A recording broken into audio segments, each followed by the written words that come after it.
तो हेलो दोस्तों। तो स्वागत है आपका लेट्स टॉक में। तो यार मेरे पुराने वीडियो को काफ़ी सपोर्ट मिल रहा है, तो आप अपना ऐसे सपोर्ट बनाए रखें। तो आज हम अपनी स्टोरी में शुरुआत करेंगे हस्तिनापुर की। तो महाभारत में एक हस्तिनापुर बहुत ज़्यादा इम्पोर्टेंस रखता है। तो हस्तिनापुर में एक कुरु डायनेस्टी थी, जो काफ़ी महान डायनेस्टी उस टाइम पे थी। तो उस डायनेस्टी के राजा थे शांतनु। तो शांतनु राजा थे। तो ये कहानी शुरू कहाँ से होती है? तो महाभारत की कहानी शांतनु से ही शुरू होती है। तो राजा शांतनु एक बार शिकार करने जाते हैं गंगा किनारे। तो वहाँ उनको देवी गंगा दिखती हैं। तो जब उनको देवी गंगा दिखते हैं वो इतने सुंदर होते हैं कि शांतनु चाहते हैं कि मैं इनसे विवाह करूँ। तो शांतनु उनके पास जाते हैं और अपना प्रस्ताव रखते हैं कि भाई अपन शादी करते हैं इससे। तो देवी गंगा मान जाते हैं, पर देवी गंगा कुछ ट्विस्ट रख देते हैं उसमें, कुछ शर्तें रख देते हैं कि भाई फ्यूचर में आप मेरे से कुछ पूछोगे नहीं, मैं जो करूँ कुछ भी हो आप पूछ नहीं सकते मेरे से। तो शांतनु राजा जो थे वो उनको वचन दे देते हैं, और ये सबसे बड़ी उनकी गलती होती है। तो जब राजा शांतनु उनको वचन दे देते हैं, फिर क्या होता है? शादी हो जाती है, खुशी खुशी रहते हैं। तो जब उनका पहला बच्चा होता है तो पूरे साम्राज्य में काफ़ी जश्न का माहौल होता है, सब खुश होते हैं कि भाई युवराज पैदा हुए हैं। पर रात्रि के समय देवी गंगा क्या करते हैं, उस नवजात बच्चे को लेके जाते हैं और गंगा किनारे उस बच्चे को बहा देते हैं। अब शांतनु राजा ये देख के शौक हो जाते हैं कि भाई इन्होंने ऐसा क्यों कर दिया। एक नवजात बच्चा जो अभी पैदा ही हुआ है, धरती पर आया है, उसको बहा कैसे सकते हैं। तो वो उनसे कुछ नहीं कहते, उन्होंने वचन दे रखा था। अब दोस्तों क्या होता है, ऐसे करते करते करते 7 बच्चे होते हैं। सातों बच्चों को देवी गंगा ऐसे बहा देते हैं पानी में।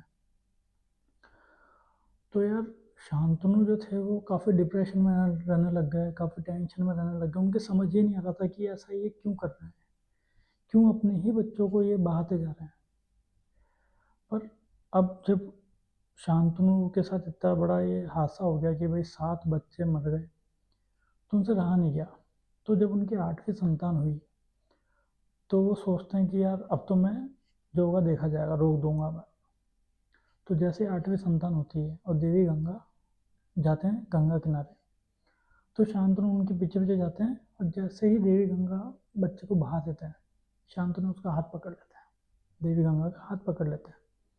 बोलते हैं कि भाई आप ऐसा क्यों कर रहे हो, क्यों मेरे सारे बच्चों को आप मार रहे हो। तो दोस्तों देवी गंगा शांतनु को बताते हैं कि ये जो 8 बच्चे हैं ये अष्टवसु हैं, तो ये श्रापित हैं। तो ऋषि वशिष्ठ ने इनको श्राप दिया था। तो ऋषि वशिष्ठ ने जब इनको श्राप दिया था तो अष्टवसु जो थे ये देवता थे।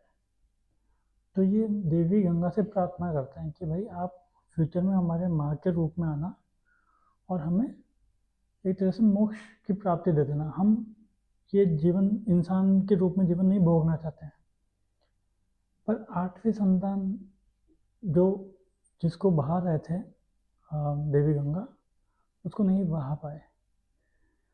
तो उस बच्चे को पूरी जीवन अपना व्यतीत करना पड़ेगा धरती पे, मतलब सब कुछ भोगना पड़ेगा जो एक मनुष्य के जीवन में होता है, दुख सुख सब कुछ भोगना पड़ेगा।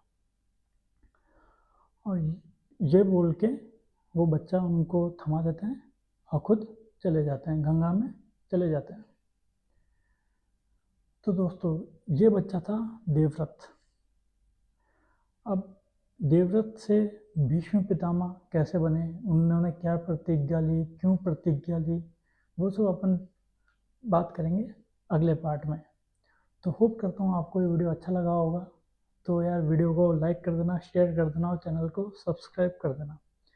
तो मैं ऐसे और भी वीडियोस फ्यूचर में बनाता रहूँगा। बस आप लोग सपोर्ट बनाए रखें, मुझे काफ़ी अच्छा सपोर्ट मिल रहा है अभी यूट्यूब पे। तो मिलते हैं आपसे अगले वीडियो में।